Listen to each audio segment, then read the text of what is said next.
Juan Carlos, ¿te parece tú que has propuesto el tema de la EPA?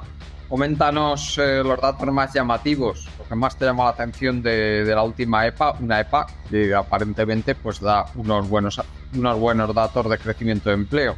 Bueno, a ver, yo creo que en líneas generales y con los precedentes que tenemos, ¿no?, durante estos lustros, pues tenemos que estar relativamente satisfechos, ¿no?, de cómo se está comportando de momento el empleo en España, ¿no?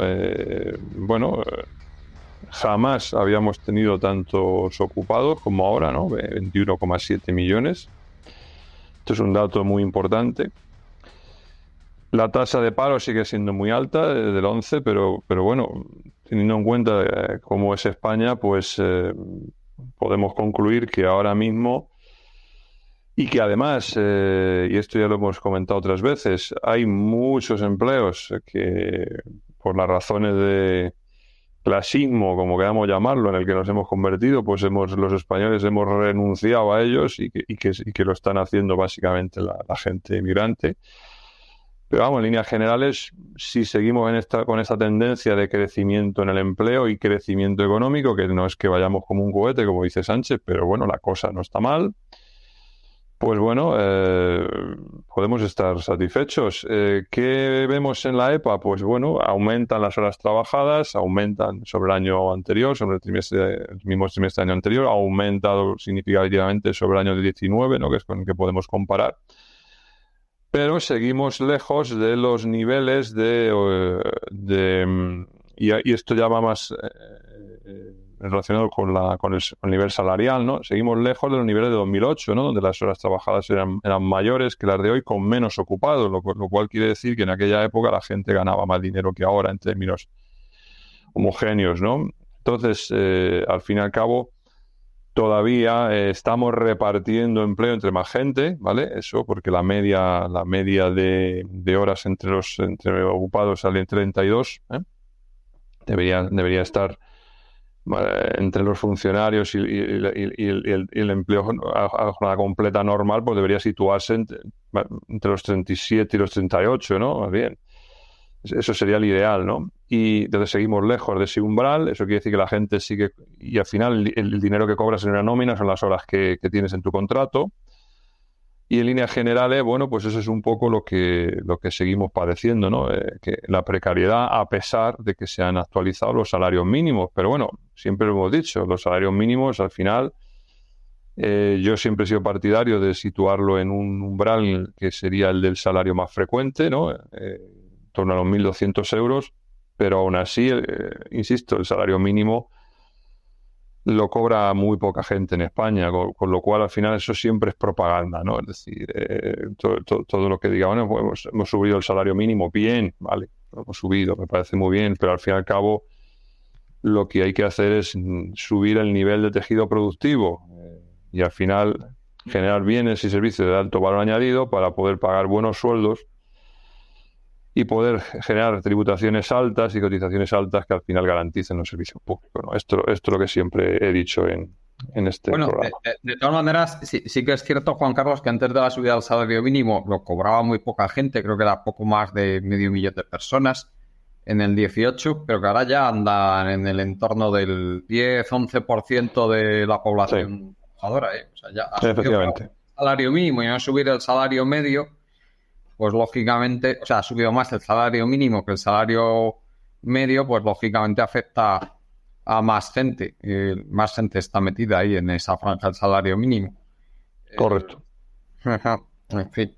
No, desde luego, a mí me gustaría, no sé si has acabado, Juan Carlos, pero que si no, me gustaría pasarte la palabra, Tony, para comentar sobre lo que implica también esto en relación al modelo productivo español. Es decir, que seguimos creando empleo, pero aquí, o sea, una cosa muy curiosa, que prácticamente crece más el empleo que la economía. Es decir, que parece que en lugar de aumentar la productividad disminuye o se mantiene estancada, más o menos, lo cual implica que lejos de mejorar el modelo productivo, pues sigue siendo exactamente el mismo.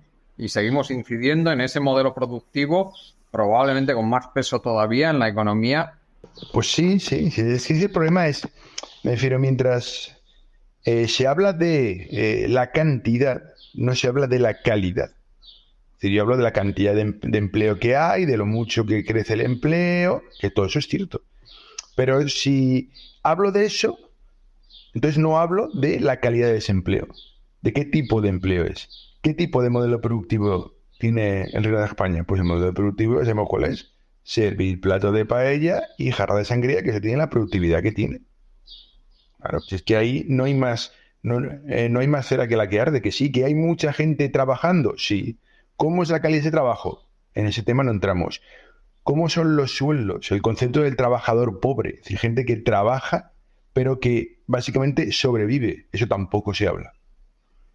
Ese modelo productivo está basado en que en el Reino de España aparezcan cada año por aquí 85 millones de turistas. Esos 85 millones de turistas consumen recursos como si no hubiera mañana. ¿Por qué? Pues porque están de vacaciones. Entonces, cuando están de vacaciones, ellos lo que quieren ver es la piscina a rebosar, y si se tienen que duchar 4 veces al día, pues se duchan 4 veces al día. Y a tope con todo. Claro, nosotros, España, la península ibérica, está sufriendo, va a ser uno de los países más afectados por el cambio climático y que más rápidamente va a sufrir su lado negativo. España se está desertizando. Que ya lo está haciendo, Tony, ¿eh? Entonces todo eso no se contempla en la ecuación. Es decir, sencillamente nos obligan a mirar al número. 21, ¿qué son? 21 millones. Pues 21 millones de trabajadores. Y ahí se acaba la discusión. Y todo el que intente cuestionar ese discurso, decir, sí, yo no discuto que haya 21 millones de personas trabajando, pues aquí no discuto eso. Yo discuto la calidad. Entonces, a partir de ese momento ya sabemos el adjetivo. Claro. Sí, de hecho, ayer, por ejemplo, salió en The Guardian, un periódico nada sospechoso de bolchevique, un artículo hablando de esto, hablando de cómo el clima, es decir, la deriva climática a la que estamos instalados, eso, al Reino de España, es un cañonazo en línea de flotación, porque cada vez va a ser más insoportable el calor. Entonces llegará un momento que esos famosos 85 millones de turistas, pues igual no vienen 85 millones, vienen 70. Y el problema es que tienes una infraestructura para 85. Y si no vienen los 85, no hay nada que hacer. Que hay regiones enteras, territorios enteros del Reino de España que es su única fuente de ingresos. Es la fuente de ingresos. Todo eso no se cuestiona. Es que es un modelo absolutamente cortoplacista. Cortoplacista. En el que los recursos que alimentan el sistema físico que alimenta ese modelo, sencillamente se da por obvio. Si no se cuestiona. No se cuestiona. Cuando dice que la economía española es mejor que la europea, claro. ¿Por qué? Pero volvemos a ver siempre. ¿Por qué la economía europea / alemana va mal? Pues porque su fuente barata de energía se la ha saboteado su principal aliado, entre comillas. Por eso va mal. Y como nosotros no dependemos de eso, claro, porque a nosotros se nos colocó, cuando se entró en la Unión Europea, nuestro lugar era el que estamos hoy en día. Es decir, el hotel. Claro, era eso. Entonces, claro, ¿qué ocurre? Pero, por ejemplo, ahora nos hemos enterado, el otro día comentamos, que los ferrocarriles alemanes van a tirar a 30.000 personas. Es decir, cuando toda esa gente deje de poder gastarse ese dinero extra, ¿qué haremos nosotros? Y aparte, insisto, sufrimos un proceso de desertificación y la península ibérica va a sufrir los efectos negativos del cambio climático antes que otras zonas. ¿Qué vamos a hacer? Pues nada, porque no hay plan B. Es que no hay plan B. Aparte, dentro de la Unión Europea realmente existente no puede haber, no podría haber plan B, pero es que no lo hay. Y es más, apostar todavía más por el modelo. Es decir, es el doble. Es decir, y dos huevos duros. Pues entonces, pues nada, pues cuando se produzca el impacto, pues dirán lo de siempre, que nadie lo había pensado, que qué mal, que quién se lo iba a imaginar, que esto no puede pasar. Es que es lo de siempre. Es lo de siempre. Es lo de siempre. Claro, en la explotación brutal de recursos, por ejemplo, lo que ha ocurrido hace poco aquí en el país, bueno, la frontera de Castellón y Teruel, el plan este brutal de poner no sé cuántos mil molinos de viento en el Maestrazgo y llevarse no sé cuántos de árboles por delante. Nada. Lo estaba pensando ahora.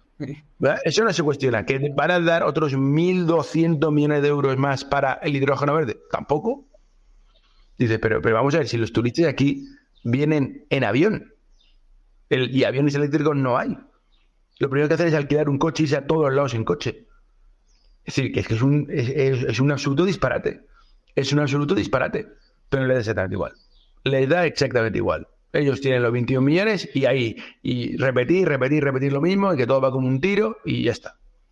Y esta es que no hay ningún tipo de plan de cuestionamiento del modelo. Dentro de la Unión Europea realmente existente sería casi imposible cuestionarlo, pero no hay ningún tipo. Y cualquier mínima crítica, pues enseguida el adjetivo. El adjetivo.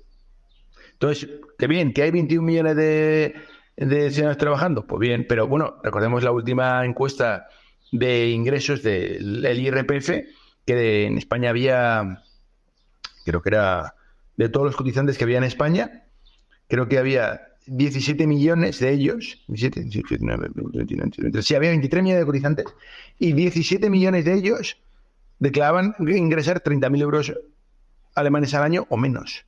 Que ya intente vivir con 30.000 euros alemanes al año o menos, y me dice que ¿qué tal va? Claro. Pues desde luego me alegro que saques el tema ese, porque es una vergüenza el plan que van a destrozar 1.000 hectáreas de bosque en el Maestrazgo para instalar esas decenas de molinos de viento en un sistema que ya está saturado, como es el español, que ya está saturado de energías renovables. Pero bueno, en fin. No, y luego lo que ha pasado un par de veces, que eso no se ha comentado mucho, que han tenido con lo que ha pasado con Red Eléctrica, que han tenido un par de veces que a los grandes consumidores que tienen contratos de precios pagan la energía más barata, pero pueden ser desconectados del sistema por necesidades del propio. Y ha habido un par de ejemplos. Lo conozco el tema. Parece ser que para ganar más dinero las compañías eléctricas. Claro. Entonces ahí están jugando con fuego. Y bueno, y eso Turiel lo ha dicho muchas veces, que el día que se pasen de listos y el sistema, dijéramos, reviente, ahí nos vamos a reír todos mucho. Sí, porque estamos en el borde del abismo, ¿eh? Sí, porque según ha comentado Turiel en varios artículos que he leído, poner el sistema en funcionamiento otra vez no es nada fácil. No. Si hay una apagón, no es cuestión de enchufo y desenchufo. Entonces, y de hecho, por ejemplo, los medios de información de masas, pues no lo mencionan. No, como tantas cosas. Eso no interesa. En fin, Carlos, presumen mucho de reducción del desempleo, pero es que resulta que el desempleo real, como tú bien dices muchas veces, pues que esto es una forma de medirlo, la forma que tiene la EPA, pero que hay otras maneras de medir el desempleo que son probablemente más representativas de lo que es la situación real a nivel social, de lo que es la forma que utiliza la EPA, ¿no? Adelante, Carlos. Sí, lo que la EPA refleja es lo que se suele llamar el desempleo U3. Es decir, las personas que han estado buscando empleo activamente y han trabajado una hora en la última semana, creo que es, ¿no? Pero eso no refleja el paro real, porque eso deja fuera a las personas que les gustaría trabajar pero se han desanimado, a las personas que no trabajan a tiempo completo porque una hora a la semana pues no da para vivir, y a las personas, en fin, deja afuera a muchas personas que están desempleadas pero que no salen reflejadas en la EPA, ¿no? El paro U6 en España sigue estando por encima del 20%. Pero bueno, tomando los datos de la EPA y de la U3, ahora lo que estamos intentando, y es lo que la gente creo que debe entender, es enfrentarnos a 2008. Lo que estamos intentando es volver a 2008. Y según los datos el año 2023, en España hay un 2% más de empleados que en 2008, pero trabajan un 7% menos de horas, lo cual significa que no estamos creando trabajo neto. Lo que estamos haciendo es repartir el trabajo que ya existe, pero España no crea trabajo, lo reparte el poco trabajo que hay. Entonces, estamos ante una situación que, bueno, no nos hemos recuperado. Yo por eso algunas veces lo digo, ¿no? Pese a la pandemia. La pandemia, cuando pasó, no había ninguna razón por la cual España no se pudiera recuperar a niveles anteriores a la pandemia. La pandemia pasó, pero lo que no pasó nunca, lo que nunca nos recuperamos fue de la crisis del 2008. Seguimos en la crisis del 2008. Todavía no hemos conseguido el número de horas trabajadas de 2008. Pero es que si luego nos remontamos un poquito más, vemos que si comparamos la situación con la España de finales del siglo XX, del año 2000, vemos que ya la situación había empeorado con respecto a esa situación. Es decir, España lleva 25 años perdidos. 25 años es más o menos una generación, ya estamos entrando en la segunda generación de españoles. Oye, Carlos, qué casualidad, ¿qué pasó a principios del siglo XX? Bueno, lo que pasó fue la entrada en el euro, ¿no? Efectivamente. La entrada en el euro, que yo me acuerdo de aquella portada de ABC, ¿cómo se llamaba el ministro de Economía del PP? ¿Rato, no? ¿O quién es? Rato, sí. Donde decía con letras gordas, con letras grandes, el euro... Que por cierto, que sabéis por qué entró en la cárcel Rato, ¿no? Rato entró en la cárcel porque engañó a los suyos con lo de las acciones de Bankia. Sí, entonces, bueno, aparte que le dejaron tirado a los pies de los caballos. Por supuesto que era culpable, pero vamos, que no hubiera trabajado más en la cárcel si no hubiera sido por eso. Pero bueno, es una anécdota sin más. Continúa. Sí, además era un corrupto y el pufo de Bankia ahí está, pero lo que él decía, y me acuerdo, tengo esa portada grabada, ¿no? Que decía, el euro va a hacer que tengamos el nivel de vida de los alemanes. Bueno, pues aquí estamos, Y entonces ahora estamos intentando volver a la situación del 2008, que todavía está bastante lejana, para luego poder volver a la situación anterior al euro. Y España sigue desindustrializándose. Solamente lo tengo aquí apuntado un dato. ¿Por qué hemos podido mantener esta situación? Pues porque todavía no se ha dejado ver la crisis económica que está asolando en Alemania, simplemente en una semana, en esta semana en la que estamos. Hoy estamos a domingo. Ha habido 44.000 despidos en Alemania. 30.000 han sido en la empresa de ferroviaria alemana, de Deutsche Bahn, y 14.000 en la empresa automovilística ZF. Bueno, en una sola semana, 44.000 despidos de personas bien pagadas, que tenían hasta ese momento una calidad de vida aceptable, y que ¿a dónde iban de vacaciones? Pues a España. De estas personas que suelen venir a España, este es el último año que se lo van a poder permitir. Entonces, cuando esas personas ya, porque en la crisis económica, debido a que Estados Unidos voló el Nord Stream 2, esas personas en Alemania no puedan venir a España a pasar sus vacaciones, porque este es el último año que van a poder hacerlo, ¿qué va a pasar? ¿Qué va a pasar con nosotros, ¿no? Bueno, pues esa es la España del euro.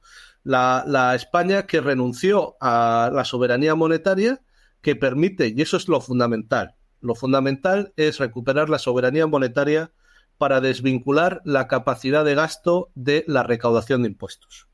Lo fundamental es que recuperemos nuestra moneda para que la capacidad de gasto público en pensiones, en inversiones, etcétera, no esté limitada por nuestra capacidad de recaudación de impuestos. Y una vez que hagamos eso, tendríamos es la única manera que tendríamos de reindustrializar el país, crear valor añadido y tener otros modelos de desarrollo que no nos hagan extraordinariamente sensibles a lo que pasa en el resto de Europa, porque ahora la pregunta es, todas estas reformas laborales, todos estos recortes sociales que hemos tenido desde el año 2000, ¿para qué han valido? No han creado ni un solo puesto de trabajo. Lo único que han hecho ha sido empeorar la calidad del trabajo, y seguimos viviendo igual o peor seguimos viviendo peor que en el año 2000 y peor que en el año 2008. Entonces, ¿para qué ha valido esto? Ahora esto yo creo que son datos que nos indican que es pan para hoy y hambre para mañana. Ya lo dijo Orbán, a mí también me da mucha rabia, como dice Jorge, tener que decir que el único que está poniendo las cosas claras, el único que no está diciendo que el rey está desnudo, o sea, el único que está diciendo la verdad, que el rey está desnudo, es Orbán, que es un derechista, y que, ha dicho esta semana que es evidente que el actor intelectual, luego muchos actores, luego lo mataron entre muchos, ¿no? Pero el autor intelectual de la voladura del Nord Stream es obviamente Estados Unidos. Bueno, eso va a tener consecuencias para España terribles, ya las está teniendo para Alemania, y esto es pan para hoy y hambre para mañana.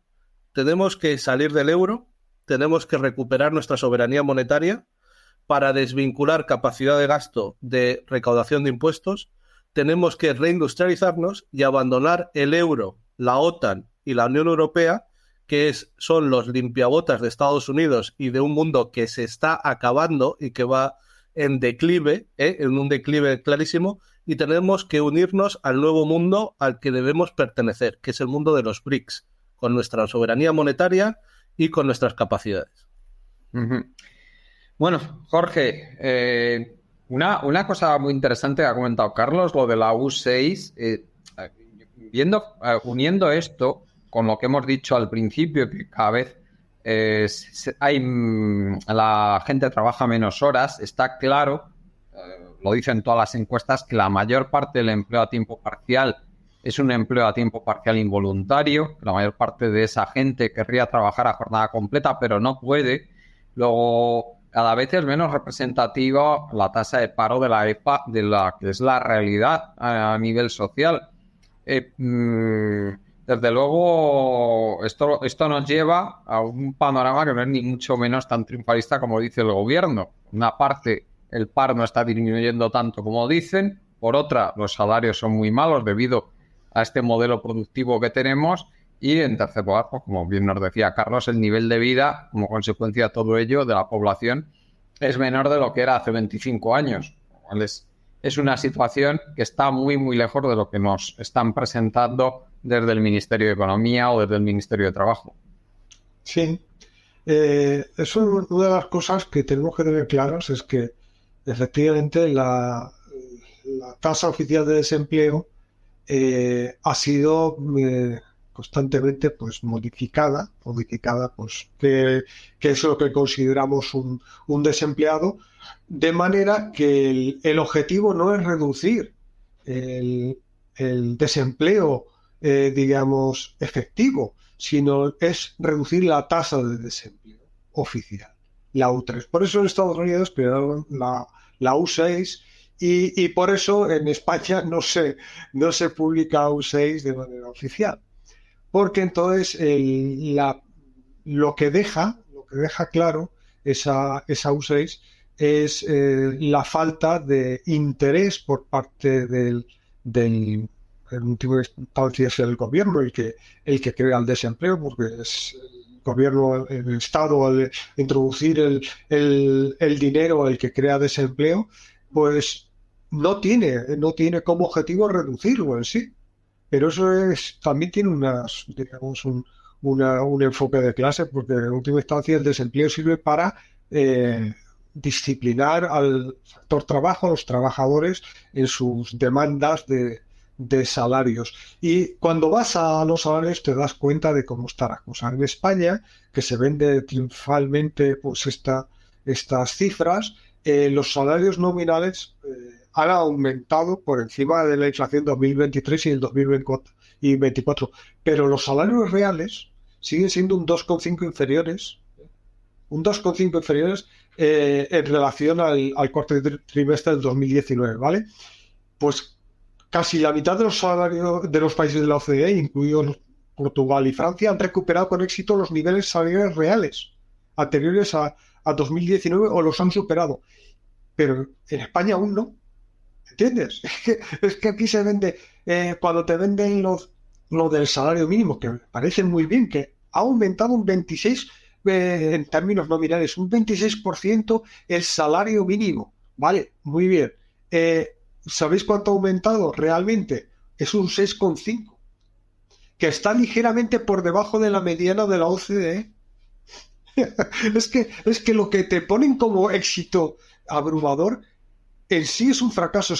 De hecho, incluso la tasa de desempleo oficial es un fracaso. Tenemos la tasa de desempleo oficial, la O3, más alta de toda la OCDE.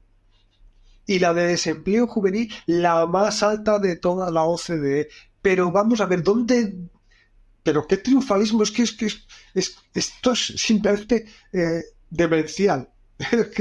Yo cuando veo esas declaraciones triunfalistas, dices, pero vamos a ver, ¿qué están celebrando? ¿Tener la tasa más alta de desempleo de todo la OCDE? ¿Lo están celebrando como un éxito? Pues que no hagan eso, al menos que no utilicen un término, un tono triunfalista, porque no hay nada que celebrar. Estamos a la cola, estamos en el podio de los que peor lo hacen. Pero a mí perdona, Jorge, que me da la impresión de que aceptan todos los postulados de los economistas de Bruselas que hablan de la Nairu y de que hablan de que la Nairu española pues está ahí situada sobre el 11% y que no podemos bajar. ¡Madre de Dios! ¡Madre! Claro. Pues nos han llegado a decir desde Bruselas, desde la Comisión, pues digamos que la Nairu en España era del 24%, pero qué locura es esta. Es que lo que no hay es interés, no hay ningún interés en reducir el desempleo de manera efectiva, porque si lo hubiera, lo primero que tendríamos que cuestionar son las reglas fiscales y la consolidación fiscal. Por la consolidación fiscal ataca directamente el empleo, y especialmente el empleo de calidad, y ya no te digo la inversión pública. Eso está fuera de duda, pero da igual. Lo importante es mantener un desempleo alto suficiente para mantener bajo control por el miedo al desempleo a los salarios reales y por otro lado pues eso, mantener un sistema digamos productivo que está subordinado digamos al resto, ¿no? Especialmente a Francia y a Alemania, lo que nos deja una situación, digamos, el futuro no está en nuestras manos. El futuro económico de España no está en las manos de los españoles, sino está en las manos de cómo les vaya a los alemanes. Pues eso de verdad es pues, simplemente no es un callejón sin salida que nos lleva por todo cómo está funcionando a nivel digamos, estratégico en la Unión Europea y especialmente lo que han comentado los compañeros de la corriente del gasoducto de la corriente del norte 2, pues que nos pone un futuro de cero futuro, mientras otros países, como antes he comentado y también ha comentado Carlos, al menos los gobiernos se dan cuenta que hay que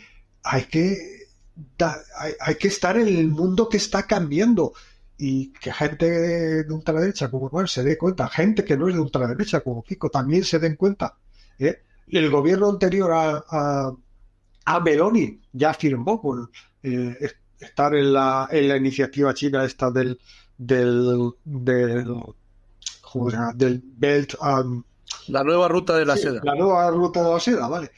Pues efectivamente eso es estar en el mundo, darse cuenta que el mundo está cambiando y nuestros gobiernos es simplemente el seguidismo y triunfalismo en contra de las realidades, porque la realidad es tozuda. Hay más gente hoy en día, hay más proporción de gente con carencias materiales severas ahora que en 2019. Hoy en día, ¿vale? Están incrementándose. Entonces, ¿a qué están jugando? Luego dicen economistas de izquierda, de la izquierda parlamentaria, que la gente no está llegando, no están explicando lo suficiente los éxitos económicos que hay en España. Pero que éxitos económicos, y la gente lo vive el fracaso económico, lo está viviendo. Pues claro que se explica que la gente lo está viviendo, y como tal lo que le dice la prensa, lo que le dice el gobierno, lo que dice las estadísticas, no llega a su esfera de lo real. Y como tal, pues se dice, no, vivimos peor, no llegamos a fin de mes, los salarios reales están cayendo. Pues, ¿qué quieres que me diga?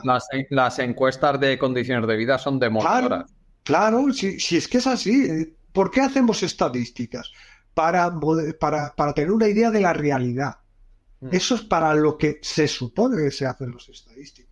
Porque si la estadística lo que hace es mascarar la realidad y ocultarla, entonces mejor ni las publiquemos. Porque entonces ¿qué sentido tiene? Están simplemente para engañar. Pues la gente no la puede engañar durante demasiado tiempo, y especialmente cuando están hablando de sus condiciones reales de vida. Pues la gente pues reaccione como tal, pues tiene una cero confianza en el gobierno, cero confianza en los medios que machacan ese mensaje que no llega porque la realidad te está diciendo lo contrario. Pues claro, y como eso, luego tienes el problema de que la democracia está en crisis. ¿Cómo no va a estar en crisis? Si vives de engañar a la gente, vives de contar un relato que es falaz, pues llega un momento pues que la gente dice, ¿para qué te voy a votar? ¿Por qué voy a participar en este engaño ya sea mediante mi voto o mediante pues la participación política, ¿no? Cero. Mal, la gente ve que no, esto es un engaño, y como tal pues se siente ajena a todo esto. Pero bueno, en los niveles esto de pues eso, la izquierda parlamentaria y tal, pues lo ve estas estadísticas y dice, estamos que nos salimos. De verdad, ese triunfalismo yo lo veo suicida. Luego se echarán la mano a la cabeza porque ganan los partidos que cuestionan todo. ¿Por qué están ganando? Que no nos votan en los barrios obreros, dicen. Que no nos vota la gente que gana poco. Claro. Pero si eso hemos subido el 26% el salario mínimo. Pero el aumento real del salario mínimo ha sido solamente del 6,5%. Sí. Que ya ves tú cómo estaba el salario mínimo, cómo está ahora, después de un 26%, solamente por 6,5%. Mejor que estaba en 2019, pero claro, con el salario mínimo no se puede vivir. No se puede vivir. Bueno.